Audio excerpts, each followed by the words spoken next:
చిత్తూరు జిల్లా హైదరాబాద్లో ఉండే ఒక అతను చిత్తూరుకి వెళ్ళి తన సొంత ఆస్తి అమ్ముకోవాలన్నా సబ్ రిజిస్ట్రార్ చెప్పిన సలహా ఎమ్మెల్యే కలిసిరండి అని.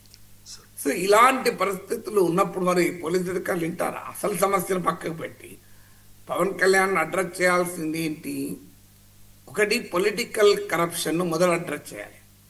రాజకీయ నాయకత్వం ఎమ్మెల్యేలే అడ్డగోలుగా వసూలు రాజాలైతే, సో వాళ్ళు నేను కుటుంబరావు తెలుగుదేశం కుటుంబరావు వాడిన పదం వాడుతున్నాను, ఇంటాక్సికేటెడ్ విత్ పవర్, అంటే అధికారం అనేటువంటి నిషాలో ఉన్నారు. మరి ఎమ్మెల్యేల అధికారంలో అనే నిషాలో ఉంటే జనసేన నాయకుడు శివశంకర్ మాటల్లో చెప్పాలంటే మట్టి, భూమి, మద్యం అన్నిట్లో కూడా వాటాలు. ఇది ప్రజలందరూ మాట్లాడుకుంటున్న అంశం. ఇది ఏమి పెద్ద క్షేత్రస్థాయికి పోతే ప్రజలు బహిరంగంగా ఎవరికి ఎంత వాటాలు మాట్లాడుకుంటున్నారు. సో ఈ పరిస్థితి ఏంటి అని అడిగితే మేము ఖర్చు పెట్టాం 30 కోట్లు, మళ్ళీ మాకు చంద్రబాబు నాయుడు సీట్ ఇస్తాడా, మాకు మా పార్టీ సీట్ ఇస్తుందా, మాకు డబ్బులు లేనిది, అందుకే మేము సంపాదించుకుంటున్నాం. ఇలా రాజకీయ నాయకత్వం ఉన్నప్పుడు అధికార వర్గం మాత్రమే ఆనెస్ట్గా ఉండాలంటే సాధ్యమా? Political corruption is the mother of all corruption అంటారు. మంత్రి నారాయణకు అక్రమార్కులకు మంత్రి నారాయణ అండా. ఇది ఎవరు? ఆంధ్రజ్యోతి బ్యానర్ ఐటమ్, సాక్షి కాదు.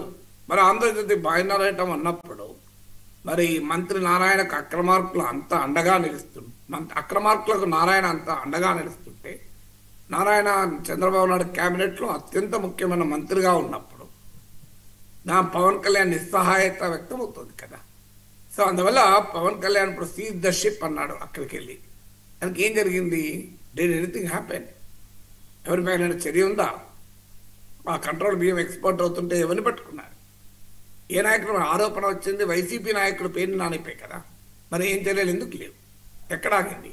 అంటే పవన్ కళ్యాణ్ తాను ఏమన్నా ఏమీ జరగలేదన్న ఫ్రస్ట్రేషనా, తాను ఉప ముఖ్యమంత్రిగా ఉండి కూడా తాను ఆశించిన రీతిలో పనిచేయలేకపోతున్నాడన్న ఆవేదన ఆయనలో ఫ్రస్ట్రేషన్ కనబడుతుందా? మనకు తెలియదు. ఎందుకంటే బయటకైతే 15 ఏళ్ళు ఉండాలి కూటమి, ప్రతి సందర్భంలోనూ చంద్రబాబు నాయుడు నాయకత్వాన్ని పవన్ కళ్యాణ్ పొగుడుతున్నాడు. మరి చంద్రబాబు నాయుడుతో డిఫరెన్సెస్ లేవు, కానీ దిగువ స్థాయిలో ఎవరు వింటలేరా?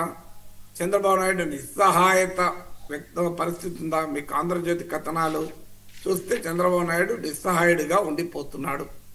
ఎమ్మెల్యేలను కంట్రోల్ చేయండి, మంత్రులకు ముఖ్యమంత్రి ఆదేశము. ఇది పేజ్ 1 స్టోరీ ఆంధ్రజ్యోతిలో. సో వాట్ ఈస్ హ్యాపెనింగ్ అనేది ఒక క్వశ్చన్ మార్క్ అనే మిగిలిపోయింది కదా. So what is the role and status of Pavan Kalyan in కూటమి క్యాబినెట్? పవన్ కళ్యాణ్ అంటే కేవలం ఒక జనసేన పార్టీ నాయకుడు కాదు, ఓ మిత్రపక్షానికి నేత మాత్రమే కాదు.